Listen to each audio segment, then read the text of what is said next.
seconds early. No, right on time, on the dot. Boom. Hello. Welcome to our first February meeting, where we're going to talk about rain and slush and snow and more of it, not necessarily in that order. But next up in our order is the Pledge of Allegiance. And Mr. Sergeant at Arms, will you take it away? I would be happy to, Madam President. If all of you will please mute yourselves, focus on my voice and my screen, and repeat after me. I pledge allegiance to the flag of the United States of America and to the republic for which it stands, one nation, under God, indivisible, with liberty and justice for all. Back to you, Madam President. Fabulous job, Mr. Sergeant at Arms. I appreciate that. Well done. And I know that our Toastmaster has some wonderful things in store for us for tonight. We missed you last week, Eric and Christina. So now it is my time to turn it over to you. To me. To you. Mary Syrie is your Toastmaster tonight. No, why did I think it was Eric? That must have been from last week. You didn't use my name, but that's okay. Sorry, Mary. Here we go. Snow, rain, slush, repeat. Everybody complains about the weather, but nobody does anything about it. You've heard that before. It sounded to me like it was something quoted quite recently, but the fact is, it first came out in the 1800s sometime. It sounds like a quote from Mark Twain. That's like something he would say, isn't it? But he didn't. It's attributed to him, but he didn't. It was actually coined by a fellow named Charles Dudley Warner. Warner and Mark Twain were contemporaries. They were good friends. They wrote a book together called The Gilded Age, A Tale of Today. Warner was a journalist. He was an author. And he does not get credit for having said that very clever phrase. But one thing he did do that will live on forever, he wrote a book called, I'm looking here, it was called Old Paris. And in it, he was very complimentary to the city of San Diego. They appreciated that so much, they named not one, not two, they named 3 streets after him. San Diego has Charles Street, Dudley Street, and Warner Street. So now you know the origins of everybody complains about the weather, nobody does anything about it. Well, I'd like to do something about our joke of the day, and I'm looking at Dean Carath, who stepped up and volunteered to give us a joke. Make us laugh, Dean. Take it away. I will do my best. I dug through my archive of Toastmaster and other kinds of jokes, and I think I found one that is a pretty good tribute to you, our Toastmaster and lover of words. 2 friends, Bob and Pete, applied for a job at a large company. One of the requirements was that they had to take an intelligence test. After the test, they both thought that it was pretty easy except for the very last question, which read something like, write down a word that describes someone in charge of a plant. And Bob goes, I'm pretty sure I got it. I wrote down superintendent. And Pete goes, well, I think I got it. I wrote down horticulturist. Okay, that was a groaner. Now you've got me thinking about, oh, of course, I can't think of her name. No, it's not Barbara Walters. You can lead a horticulture, but you can't make her think. Who said that? You know who it is, Pat. Dorothy Parker. It was Dorothy Parker. Thank you, Dean. I really appreciated that. That's a good joke for a day like today. We have no program changes. Everybody who's on the agenda is here. So we're ready to go. And now I would like to introduce, yes, Lloyd? Yeah, we do have a guest, I think. Barbara Walters is an actual person. There. Okay, there she is. Hi, Barbara. You came in just in time. I was going to jump over that part of introducing guests. I'm happy to see you. It's nice to meet you. How did you hear about Toastmasters? I actually heard it from one of my board members, and she is a city council person in Ephrata, Kathleen Allstott. So, oh, great. So where do you work? I am the executive director of the North Central Washington Libraries. Wonderful. I miss the library. Yeah. I haven't gotten into the new remodeled facility yet, and I can't wait. Well, if I can give you guys a tour, please reach out to me. I'd be happy to. It's amazing, and there's a lot going on. So I love that. We had our speech contest there a couple years ago, and it was such a nice facility for that. So welcome, Barbara, and I hope you enjoy the meeting. Thank you. Now I'd like to turn it over to our general evaluator, Eric Stepper.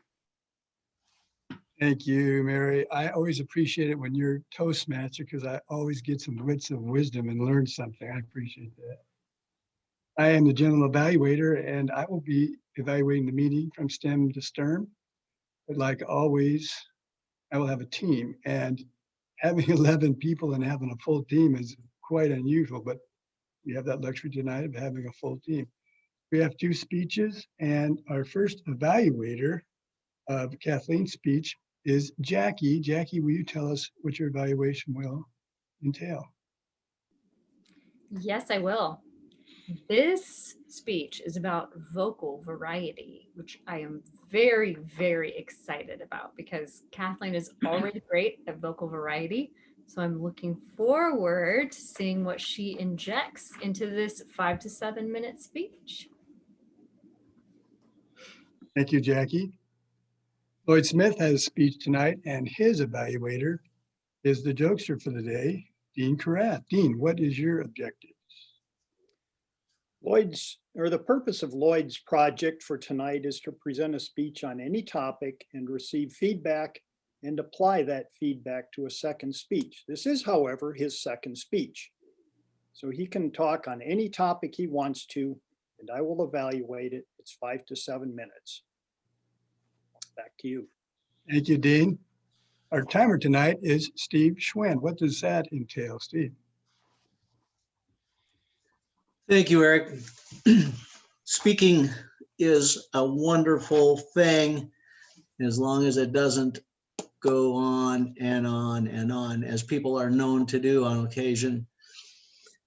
My job as timer tonight is to monitor everyone's speaking times and report to them on how well they did, staying within the known timeframes in which we are given to speak. Our prepared speeches tonight, Lloyd and Jackie, are both 5 to 7 minute speeches. And as they are talking, they will watch for the green pokies to come up at 5 minutes. The yellow book comes up telling them they're mid-stride at 6 minutes, and they'll see the red pokies knowing it's time to put the lid back on the box at 7 minutes. We'll have table topics where the same series of notifications will be shown at 1 minute, 1 minute 30, and then 2 minutes. And finally, our evaluators will have a 2 to 3 minute speaking time in which they'll see green at 2 minutes, yellow at 2:30, and then red at 3. I will keep track of all of the times everyone's speaking and report to that on it at the end of the meeting. Thanks, Eric. Thank you, Steve. One of our newest members, Lena, is stepping in as grammarian. What does that entail? Lena? Well, Mr. Toastmaster, as grammarian, it is my responsibility to pay close attention to all speakers, listening carefully to their language usage. I'll take note of any improper language as well as any outstanding words, quotes, sayings, or thoughts. As grammarian, it is also my duty to introduce the word of the day. The word of the day is shrubbery. The meaning of that word is a planting or growth of shrubs or woody plants with several stems and smaller than most trees. A sentence with the word shrubbery in it is a hedge fund that shorts is a shrubbery. By Elon Musk, that is a quote. That is also a joke. It's an incorrect usage of the word shrubbery. A correct usage of the word shrubbery is my dog, Major, chased the neighbor's cat into the shrubbery. Back to you, Mr. Toastmaster. Thank you. I am delighted that the days are getting longer. And before I sat down here, I noticed I could see the shrubbery. It wasn't all dark outside. It's gonna be a hard word, so I thought I'd get it in. And our account tonight is Pat. Pat, what are you gonna do for accounting? Well, my job will be to see that all speeches are mellifluous, that they flow, that they're not interrupted by and, but, or, well, like, but, or repeating. I just like to make an aside here for Barbara's edification. Barbara, when we do this, it's the equivalent of applause. So you're more than welcome when you hear something, when you see us doing this. We're not in some degree of palsy. We're recognizing the people involved. Welcome. Thank you.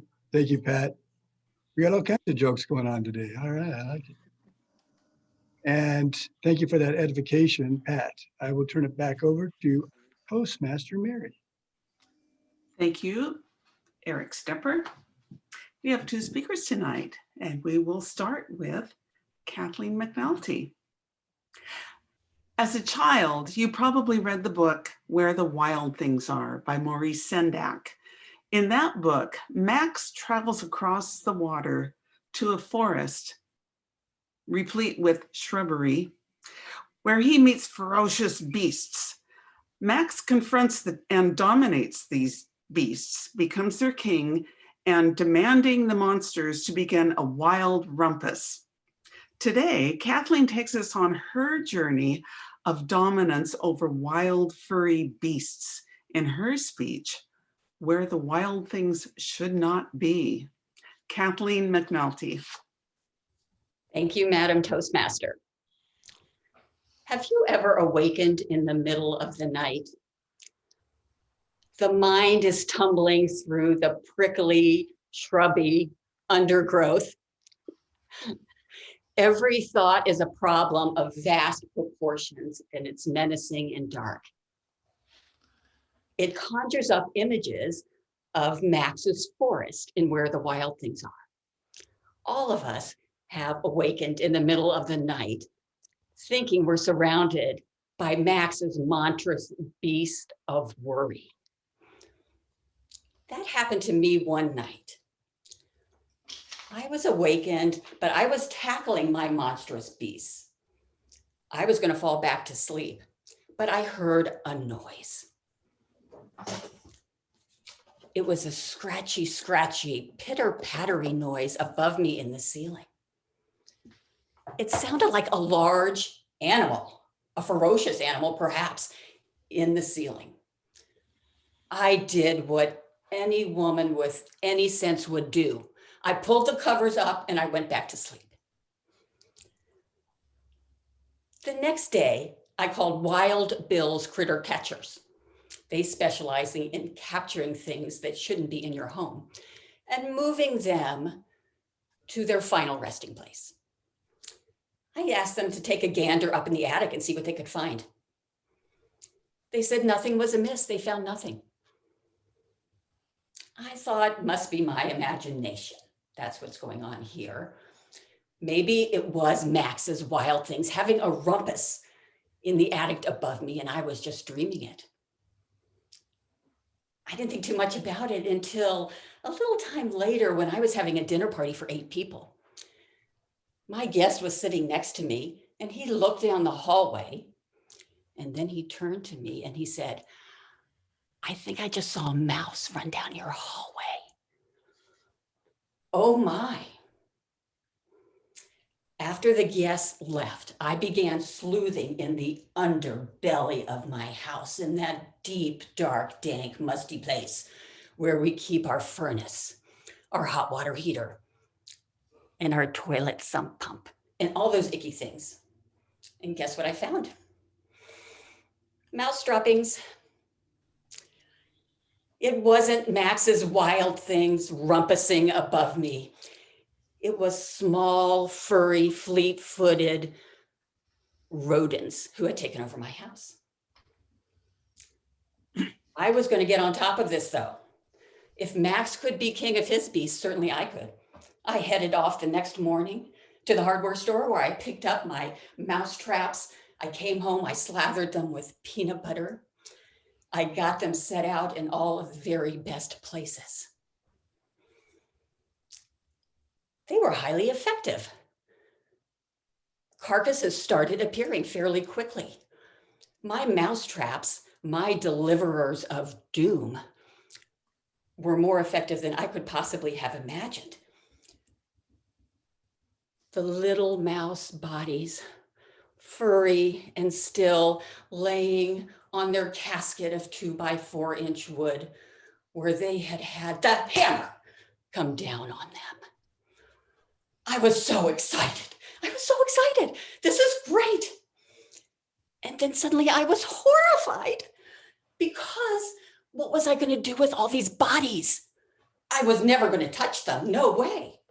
I ran to the kitchen as fast as I could, threw open all the drawers, the cabinets, looking for the perfect implement. And there it was. The barbecue tongs. I was able to move them one by one and one by one and more and more and more. Gosh, they were like locusts in the desert. I felt good, though. I was on top of this. It was positive.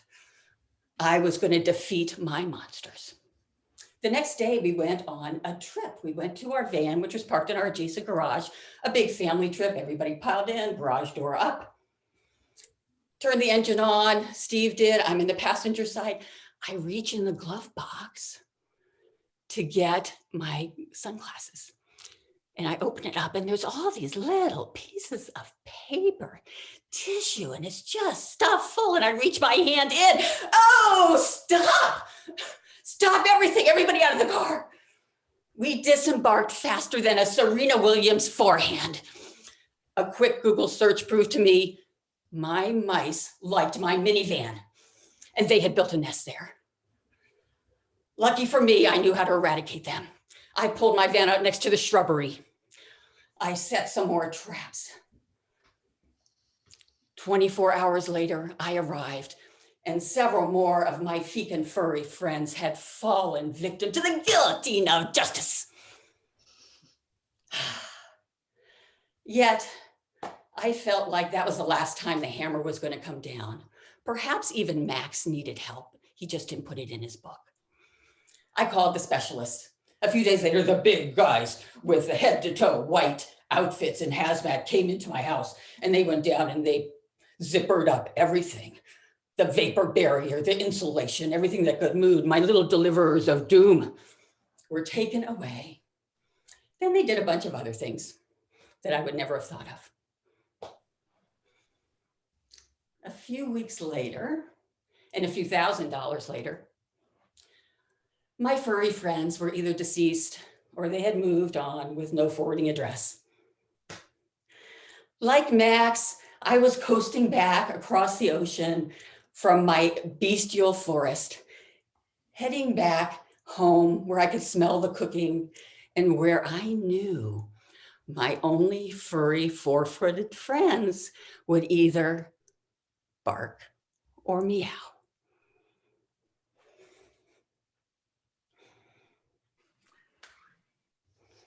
Very good, very enjoyable.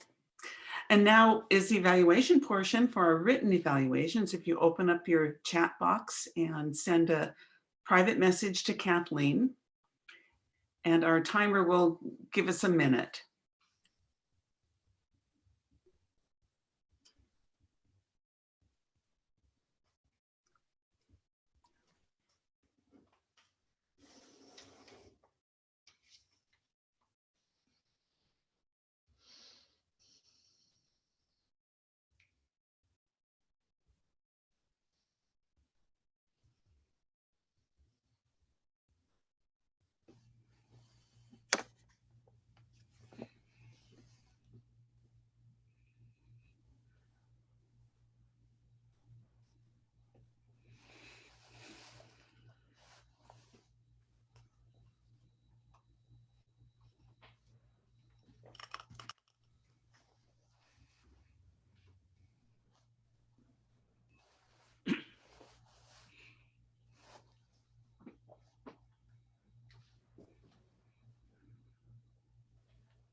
That's a minute. That's a minute. Okay, wrap it up. Finish the sentence. Put a period at the end. And send it off to Kathleen. Our second speaker of the evening is Lloyd Smith. Sometimes things just don't work as we intend them to. Other times things work just as we intend them to, but they have unpredictable consequences. That's especially true in the case of scientific experiments. No matter how carefully an experiment is designed, the result can be very startling. That's not too surprising when we remember that the point of an experiment is to understand something new. This evening, for the Pathways Project Evaluation and Feedback, which is the component of level 1 in his effective coaching path, Lloyd Smith will talk about an experiment that may have produced results that could change our understanding of an important event in recent history. Lloyd Smith and Shoot for the Stars. It was October 4th, 1957, and I was a 9-year-old kid standing in a neighbor's backyard with about 20 people looking up to the west, waiting for the first satellite, Russia's Sputnik 1, to appear overhead. That neighbor was a ham radio operator, and he had his shortwave radio equipment tuned to the satellite's frequency with a window open so we could hear it. At exactly the predicted time, there it was, a tiny white light transiting the sky from west to east, just as the shortwave radio began beeping regularly. That beach ball-sized satellite didn't do anything other than transmit a beeping signal. It was in orbit for just 21 days when the battery powering the transmitter died, and it burned up in the atmosphere 3 months later.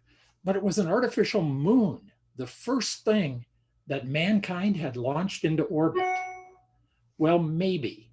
About a year earlier, America may have accidentally beaten the Russians at launching something into space, but not exactly a satellite. Our story begins in 1956 when Dr. Robert Brownlee from the Los Alamos National Laboratory in New Mexico was asked to determine whether nuclear testing could be conducted underground. That was due to the growing concerns of fallout at the time. For the first experimental test, the nuclear bomb was lowered into a 500-foot deep borehole and detonated.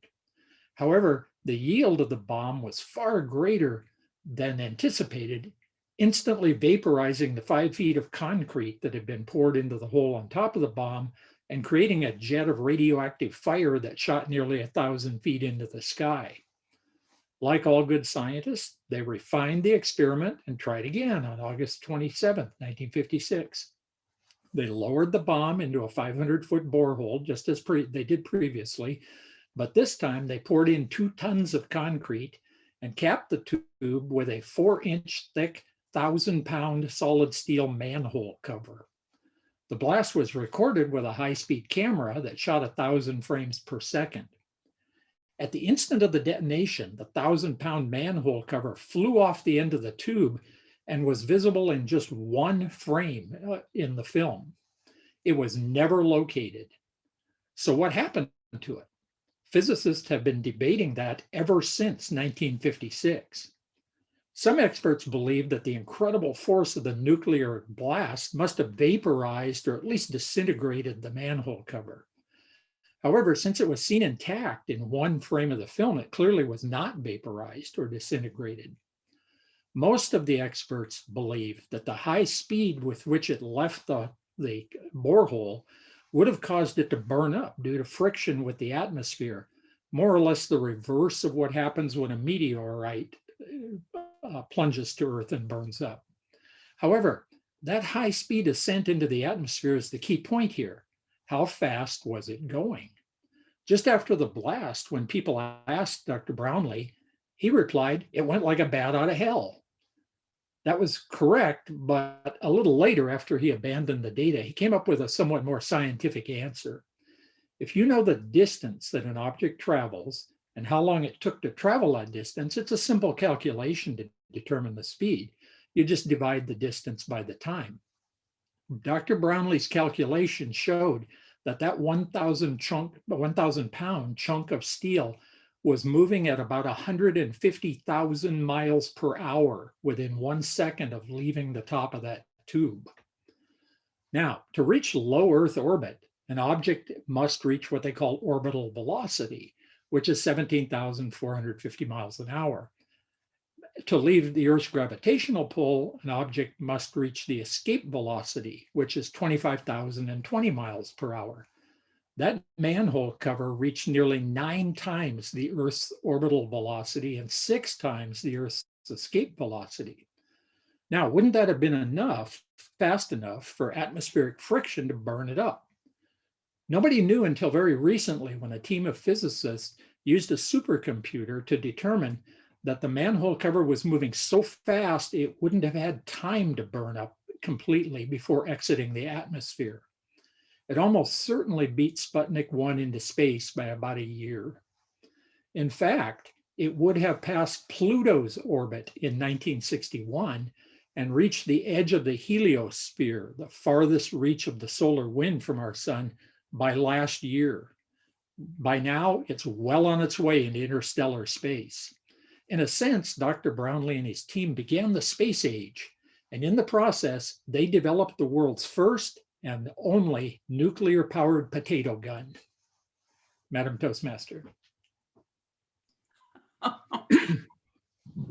Don't y'all just wonder where Lloyd gets these topics? Okay, let's have another minute of quiet so that we can all write a nice evaluation for Lloyd. Well, an honest evaluation.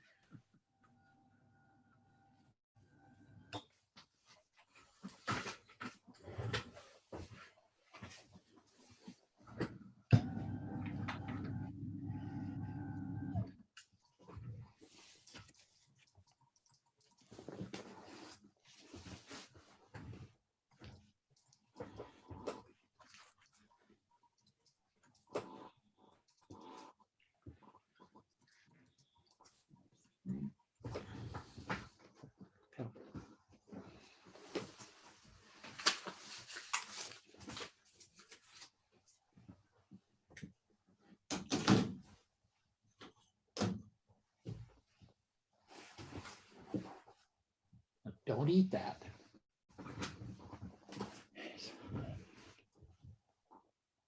Don't do it. Okay, looks like our timer is telling us a minute is up. So finish up the evaluation, send it to Lloyd. Now, table topics is next. And our table topic master tonight is Christina Stepper. I'm looking forward to this. Christina, it's all yours. Thank you, Mary. Barbara, Table Topics is a time when everyone gets the opportunity to participate in extemporaneous speech. I will ask a question and people will have 1 to 2 minutes to answer. If that's something you'd like to participate in, you are more than welcome to. If you would prefer not to, that's fine too. You want to see how it works first? And then I'll ask you a few questions if you'd like to participate. Okay, first of all, I need to share with all of you a webinar I was on today. This gentleman spoke for about 15 minutes. Halfway into it, my hair was standing on end. I got out a pen and started marking down ahs and ums. In 6 minutes, this gentleman had 119 ahs and ums in his speech. It was very distracting. The first half of it was just as bad, but I didn't pull out my pen during that half. This is an opportunity for us all to work on getting those filler words out of our conversation. Now then, on to the questions. I beat about the shrubbery and came up with some that are sort of related to the topic and others which probably aren't at all related. I typed slush in Google. What came up was pictures of slushies, all different flavors, all different colors, which reminded me of apple blossom. Rob,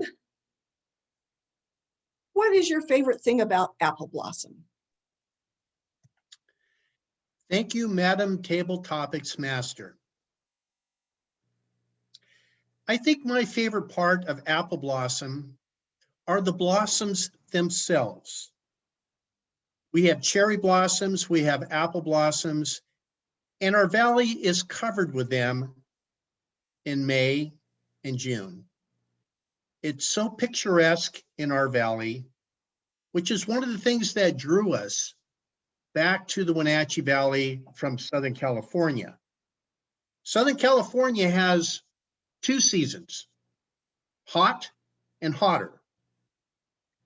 That was the reason we moved up here, because there are 4 seasons: spring, summer, fall, and winter. And my wife and I look forward to those 4 seasons because in the summer, we get to wear our shorts and t-shirts. In the fall, we might add long pants and a jacket. And in the winter, I get to don my rubbery shoes that Elon Musk calls shrubbery. And I get to put on gloves and a hat and a heavy coat and go outside and enjoy another season that I never got to experience down in Southern California. So I don't mind the slush or the rain or the repeat of both. We look forward to each and every season during the course of the year. Thank you, Madam Table Topics Master. Thank you, Rob. We enjoy all the seasons here as well. I'm not a person who could survive long in a climate that's one temperature all year long. Appreciate you sharing that.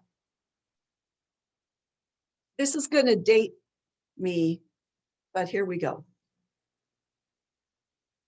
When I was young, snow was not confined to the ground or the winter. In fact, it frequently appeared on the television screen.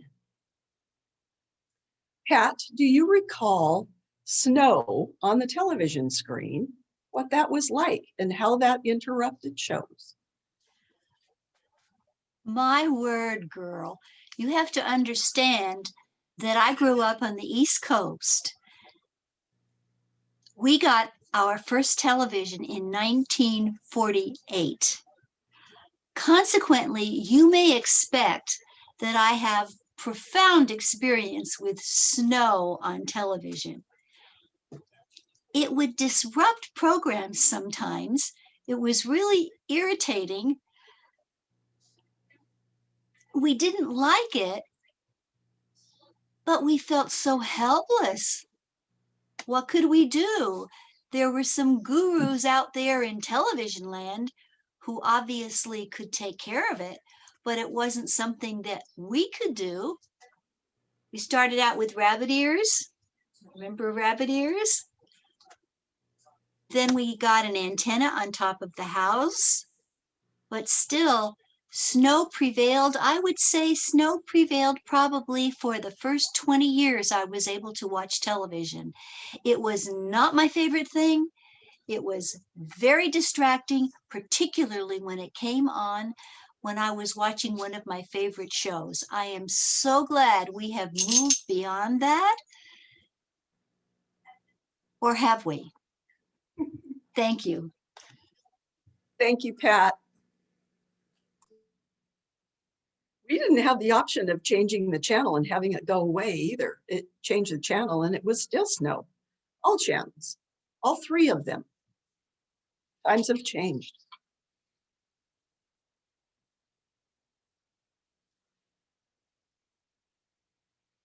Rain and slush are great opportunities to pull on rain boots and go splashing in puddles. Do you? Did you? Would you like to? Selena?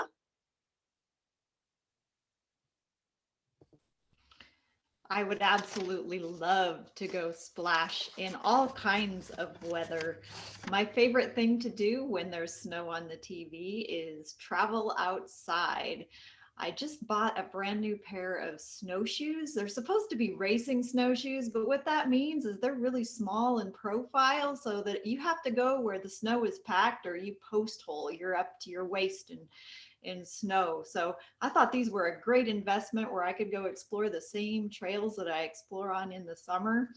But I found out that I was still pretty limited to staying on the beaten path. But I was so excited to have these snowshoes and I went for a little explore before I learned some lessons about these snowshoes. I went up number 2 Canyon. There's a lot of trails up there. It had just snowed about 10 inches. So there was quite a bit of new snow on the ground. I strapped on those new snowshoes, and the great thing about them is you can just wear your running shoes and just put those snowshoes on right over the top. I put those snowshoes on and I went to explore the Stairway to Heaven trail, which I had done many, many times in all kinds of different weather and seasons because I was ready for some outdoor time, some splashing time, some beating through the shrubbery. So I set out and it first went really, really well on the road. It was packed. There'd been lots of traffic. And then I got to the trailhead and I could just see the faint outlines of the trail, but nobody had been on it yet. But I said, well, I can still see where the trail is. So I was determined and I took off up that trail with my snowshoes. And I quickly determined that it was going to be more of a workout than I expected as I started climbing up the hill. And then the fog rolled in and I really was struggling because I couldn't see very well. I couldn't even see the contours of the trail. So as all good search and rescue people do, I was sure I knew where my car was. I was sure in my mind I knew where my car was. So it's dark. I have my headlamp. It's a reactive headlamp. So all that light is just bouncing off the little particles in the air. So I can't really see where the trail is at all at this point. I can't see the outlines of the snowshoe tracks at all, but I know the right direction, right? So I get set in the direction I'm going, and pretty soon I realize, no, this is not the way I came in. But I could see city lights and I was kind of set in my path. And so I'd gone up number 2. I came out number 1 Canyon in someone's backyard with nice dogs that gave me a ride back to my car at number 2. So I have learned, yes, I will splash. Yes, I will have fun, but I will plan my trip and I'll make sure I have a GPS so I can find my way back to my car. Back to you. Excellent. Thank you for sharing that story. Stories are so much fun. Barbara, would you like to participate? I have an easy one. My phone alarm is going on. Can I just listen in for a little bit more? Sure, absolutely. You can listen in all evening if you would prefer. Okay, thank you. Slush fund. Someone won the Mega Millions, Billions, whatever it was, jackpot. Talk about a slush fund. What would you do with $1 billion? Steve?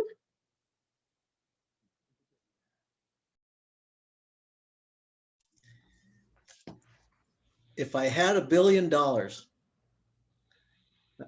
does that song go? I can't think of it now. If I had $1 billion,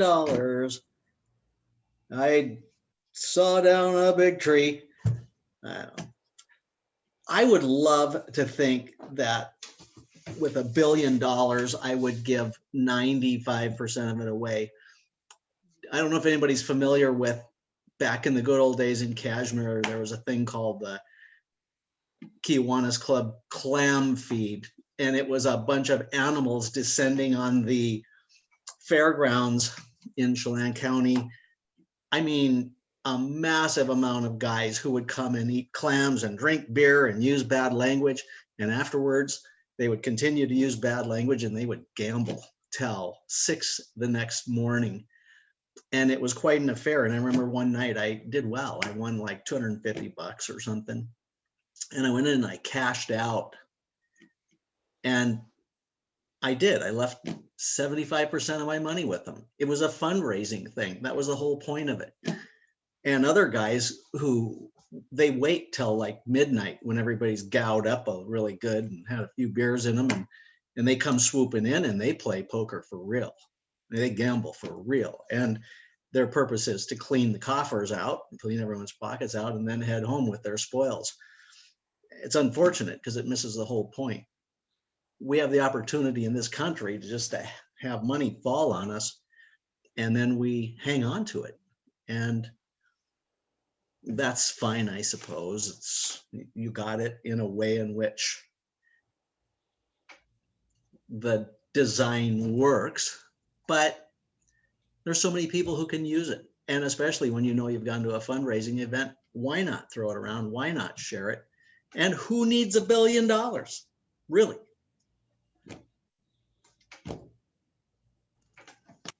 Thank you, Steve. We have time for one more. Barbara, are you interested? Would you like to listen in? I'll listen in again. Okay.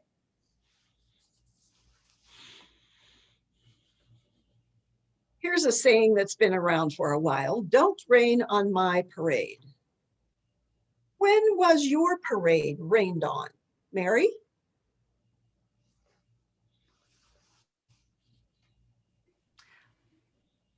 I'd say about 11 months ago, my parade got rained on by this darn COVID-19 virus. Wouldn't you all say that? That it just kind of put a cloud on everything. It made the whole year sort of like the sky was today.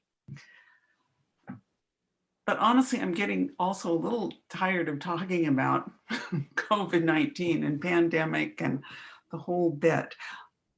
So let me think if there's another time of my life that my parade got rained on. Oh, I'm going to go back to high school. I played clarinet and band, and I was pretty darn good at it. I practiced a lot. I expected that when I was a senior, I would be first chair, first seat clarinet. We had tryouts, and that darn Linda McEwen beat me out. So I was first chair, second seat. I threatened all year that I was going to challenge her and I would be first. And so she turned on me one day and said, well, then just do it. Quit talking about it. Just challenge me. Whoa. And that shut my mouth because I didn't want to challenge her because I was afraid I would lose. So I never did. 45 years go by. We're at a high school reunion. People brought collections of our old Mount Baker Beacon, the school newspaper. Linda found one and she came up to me and read from it the article where Linda McEwen got first chair, first clarinet. She just rubbed it in, but good. I thought it was hilarious. It was exactly what I needed that night, to have a good laugh and put my arms around Linda McEwen and our thoughts about playing clarinet in high school band. That was my parade. Thank you, Mary. Thank you, everyone, for participating this evening. Fun answers. Very entertaining. At this time, I'd like to turn it back over to our Toastmaster, Mary Syrie. Mary? Thank you, Christina. And what fun questions. What a variety of questions.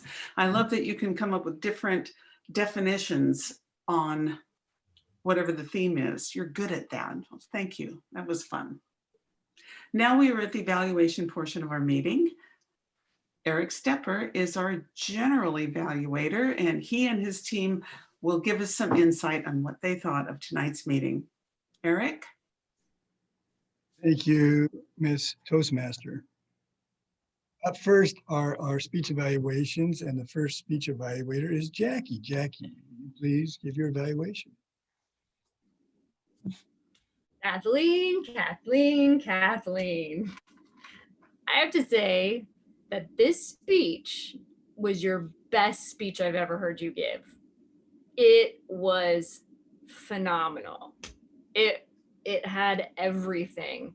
You were leaning in, you were using the space really well. Your sound effects with your props were so fun and very imaginative, and you painted so many pictures for us. It was vivid. We were all there. I don't know if I speak for everybody, but I think I do when I say that you had us on the edge of our seats. We wanted to know. You literally took us into your story as if we were reading the Maurice Sendak book, which is phenomenal. You had great metaphors, great visual language. I know I wasn't necessarily supposed to be evaluating your use of colorful language, but I feel like this would have worked for a project where you were supposed to use colorful language as well, because you excelled at that. You came in for whispers.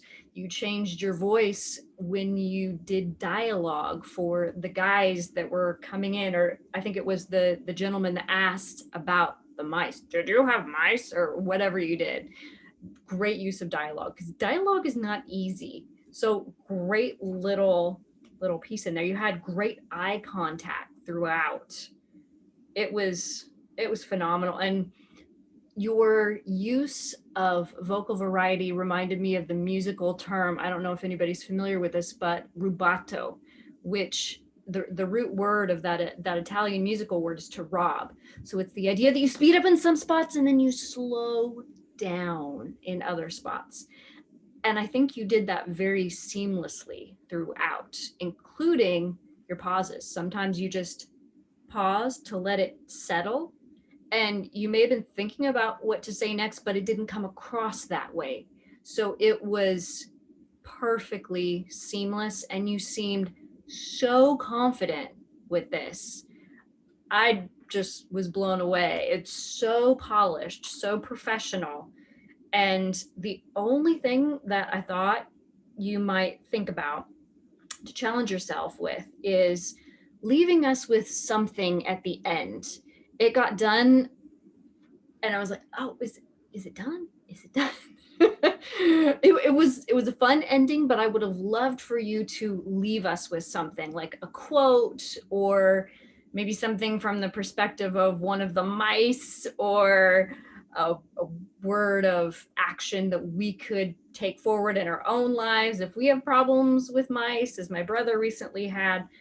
And the last thing I'll leave you with is I would love for you to experiment with maybe making sound effects yourself without the props. So that's just a little higher level challenge, but this was phenomenal. This is your best. Everything about it I love. You were a born storyteller, and I think it was phenomenal. Thank you, Jackie. Our next evaluator is Dean. Dean, please give us your evaluation. Certainly. Thank you, Lloyd, for a wonderful, engaging story. I was engaged from the very beginning, in part because I'm a science nerd, and your opening story of watching the Sputnik satellite brought back memories of my first satellite, watching my first satellite when I was a wee tot in the early 60s. I was only 2.5 when Sputnik came by. So that brought back some good memories to me. And then at the end of your introduction, you dropped, I thought, a virtual bomb, pardon the pun there. It was a surprise to suddenly pivot to find out that, oh, the United States may have sent something into space a year earlier. And I thought, wow, what on earth could that be? So again, you had my interest. And then you kept it by telling a very engaging story, which again was very interesting to me as a science nerd and an ex-Hanford worker and nuclear waste worker. And I had never heard the story of the borehole, even though I've heard lots of nuclear weapons stories. But that borehole one was new to me. And then you explained how, I thought in understandable terms, how the manhole cover got blown off the borehole and its estimated velocity. And I thought you told it in a manner that non-technical folks could understand. For example, you ratioed the 150,000 miles per hour to the escape velocity.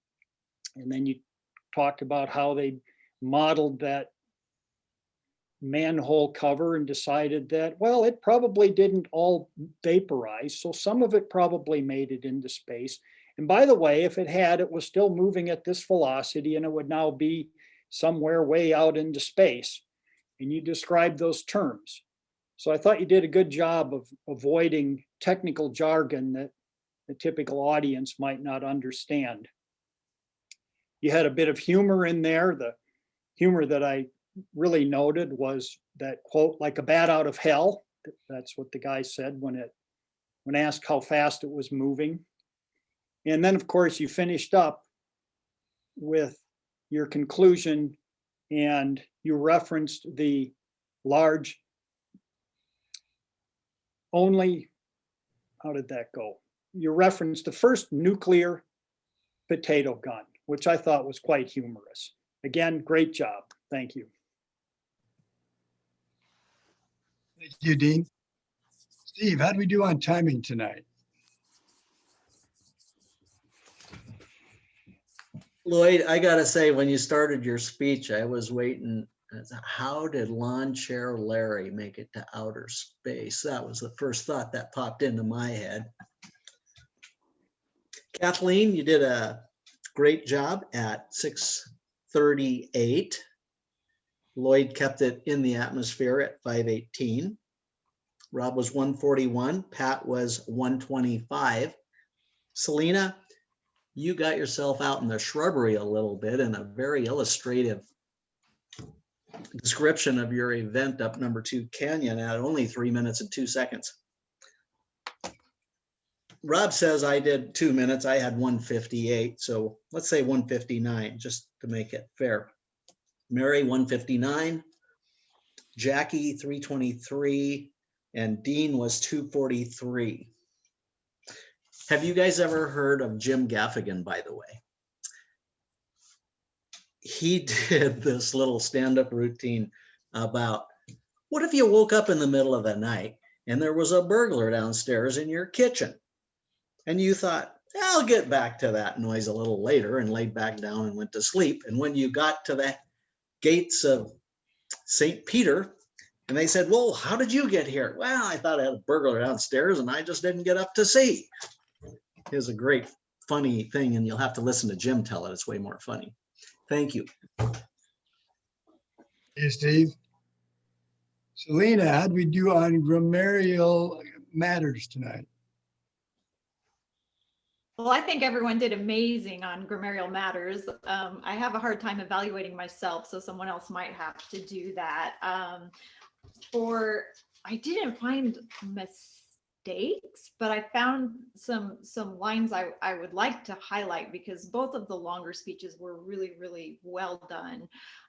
In Kathleen's story, the mass, I'm now dubbing her the mass murderer of monstrous mice, because her speech was so alliterative, and some of the alliteration that I pulled out: monstrous beast of worry, don't we all have that right now?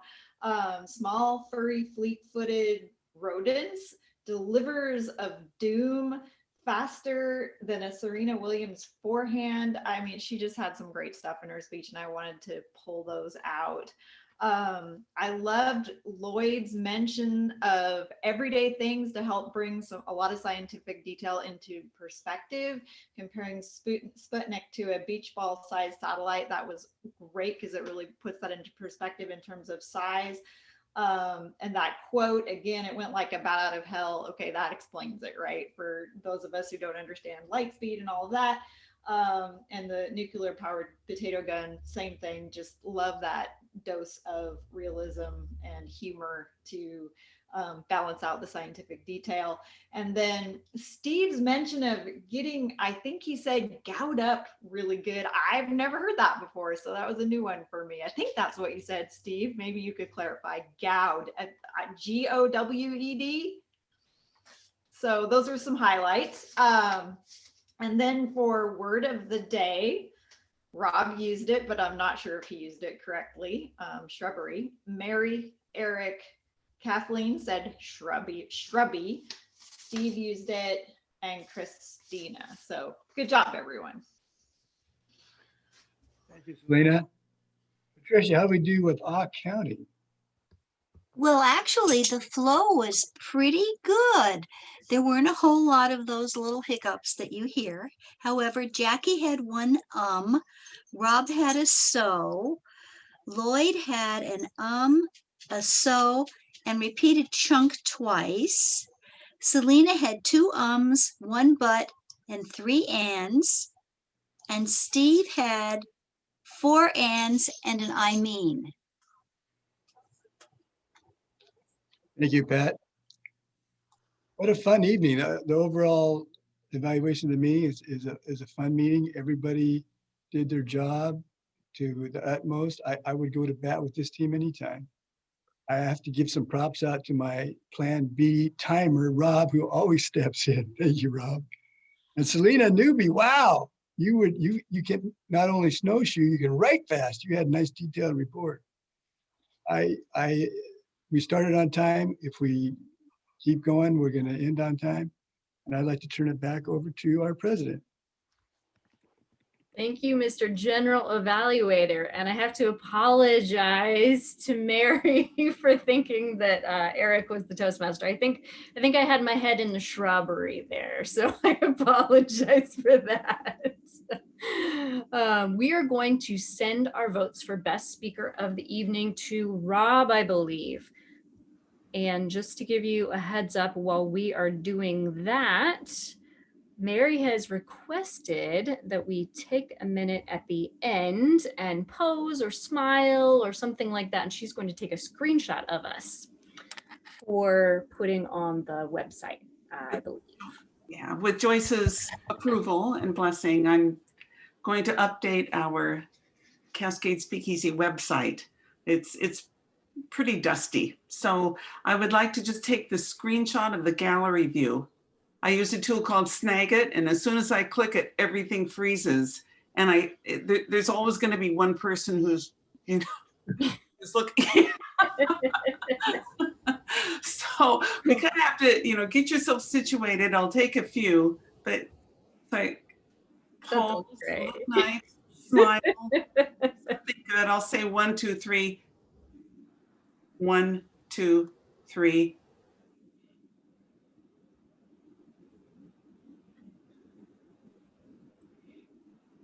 That looks really good. That'll be it. Hey, thank you, Mary. And I also want to thank Barbara for being at our meeting today, and was wondering if you would like to say a little bit about how you found it. You don't have to if you don't want to, though. You can just, totally up to you. We're glad to have you. Well, I want to thank you for sending me the information, Lloyd, to join this meeting twice. I am sorry I missed last Monday. So I'd like to join if that's possible, if somebody could send me information. I can't promise that he won't join on occasion, but as you can see, I have to tell you a story real quick and I'll get you guys out of time. I do say a lot. And so it's part of my reason why I'm here. So. Fantastic. We're so happy to have you here. And my little guy has been pawing on the door, so I'm sure you will see him too, my little Tyrion. Do we have a winner, Rob? We do, Madam President. Actually, quite a number of people received votes tonight. However, the overwhelming vote getter is our monster mouse mutilator, Kathleen Mcnelty. Congratulations, Kathleen. Yay, Kathleen. Nicely done. Lloyd, do you have anything to add? The only thing that's coming up soon that I'm assuming some of you might want to think about are the 2 speech contests that are going to be associated with eventually with the district conference. The events this year are international speech and humorous speech. If any of you would like to know more about those, like what's involved in that and whatnot, just let me know. Rather than tell the whole group, I'll just tell you individually.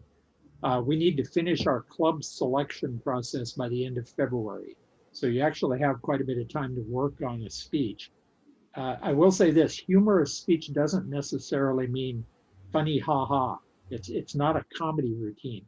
It's supposed to be a real speech, structured like a real speech, but that makes the audience sometimes laugh, but at least enjoy it. Like Kathleen's speech tonight, for example, would be a good example of a humorous contest speech. It wasn't a comedy routine, but it was a story with a plot, a beginning, a middle, and an end told humorously. So don't think you have to be a stand-up comic to do humorous speech. You don't. I'm not. I've done pretty well on humorous speech in the past. But anyway, if you're interested, oh, Eric? Go ahead. Oh, if you're interested in, wondering whether you might want to take a shot at the contest, drop me an email tomorrow. I can send you some materials and you can get a look at what's involved. Thank you, Lloyd. Go ahead, Eric. What did you want to say? Kathleen, I'd like to know how many mice did you end up harvesting? It was a lot, but I can tell you now, I have a pest control company at every house I've owned ever since then. Leave it to the professionals.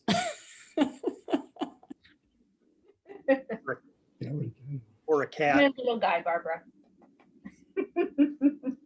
Hello. Thank you all for such a fun meeting.